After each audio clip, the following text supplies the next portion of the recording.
Welcome to This Explainer.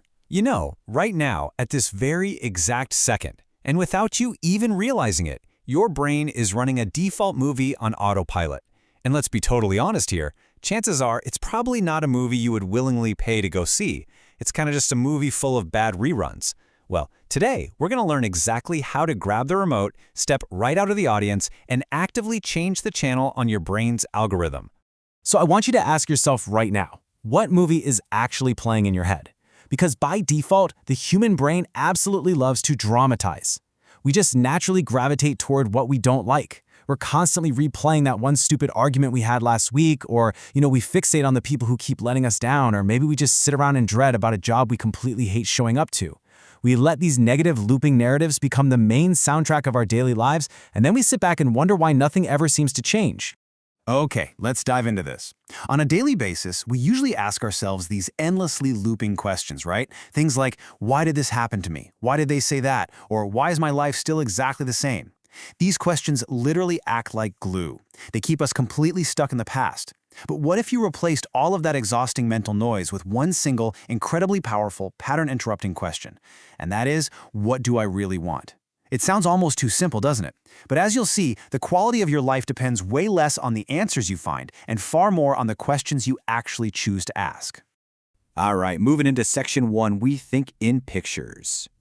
Try this really quick exercise with me right now. Just say the word dog to yourself, right there in your head. Okay, what just happened in your mind? This brilliantly illustrates our point. You didn't just see the literal letters D-O-G floating around in some black void, did you? No way. You saw an actual picture of a dog. Maybe it was a golden retriever, maybe it was your childhood pet, but for sure it was a visual representation. And this brings us to a really foundational truth from our source material. We are not verbal creatures at our core. We are visual ones. We think in pictures. We feel in images. And why does this matter so much? Well, because whatever images you keep returning to, your brain treats as the ultimate signal. If you spend hours upon hours feeding your brain negative images, replaying all the things you hate and fear, you are literally programming your mental algorithm to stay locked onto those exact things. You're basically telling your brain, hey, this is what we're focused on, this is what matters, so go out and keep looking for more of this. Which brings us to section 2. One question changes everything. Let's walk through this highly actionable practice step by step to completely interrupt your anxiety and rumination. Step 1, you absolutely have to catch the negative spiral. The moment you feel that resentment or anxious loop creeping in, you simply stop. Step 2, you ask the core question, what do I really want? Step 3, notice the imagery that pops up in your mind. And Step 4, write it down. Even if you don't immediately have an answer in Step 3, honestly, just the act of slowing down and asking the question in Step 2 is powerful enough to interrupt that old, toxic pattern. Now, if your spiral is about something very specific, like your finances, your work, maybe a certain relationship, you need to get a bit more precise. Ask yourself, in this specific area of my life, what do I really want? Now, I gotta warn you, when you first ask this, prepare yourself for a pretty surprising silence. Why? Well, because we are all so intensely practiced at naming exactly what we hate that we genuinely don't know what we want instead. Most of us haven't ever sat still long enough to actually name it. Now, what's really interesting about this slide is what happens when you commit to the process and just keep asking that question. Eventually, that silence breaks. Your brain starts responding, not with words, but with images. Maybe it's a visual of you waking up in the morning without that heavy, awful weight of dread. Maybe it's a workspace that truly feels like yours. Or maybe it's picking up the phone and saying yes to plans without having to obsessively check your bank account first. These images become your fuel. You start stringing them together into a movie, and in that movie, you see a freer, much more grounded version of yourself who is completely in charge of their time and energy. All right, section 3, fixing the small irritations. It's super important to ground this concept because, look, this practice isn't strictly reserved for massive life-altering dreams. It's an absolutely critical daily tool for navigating the small, annoying frictions that slowly drain our daily joy. To really illustrate this, the source materials shares this highly relatable anecdote. Imagine you share an apartment, and your roommate, let's call her Laura, never ever does her dishes. It drives you insane every single morning. Now, we aren't suggesting you just force yourself to be perfectly positive about a giant pile of dirty plates. That's just toxic positivity.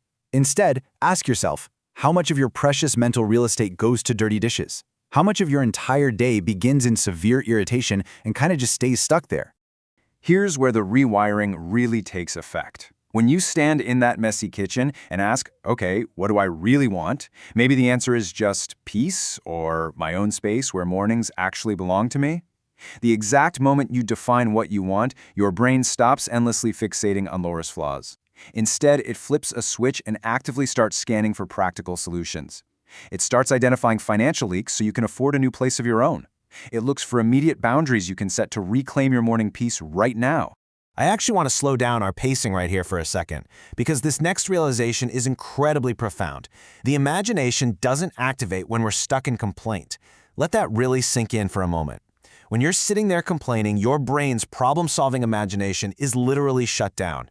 Giving your brain a new, constructive question to answer is the physical key that unlocks your capacity to imagine a way out. Moving on to Section 4. Manifestation is active. Let's firmly bust a myth right now. As the source material bluntly puts it, manifestation is not sitting on the couch waiting for life to change. It's not magic, it's not wishing upon a star.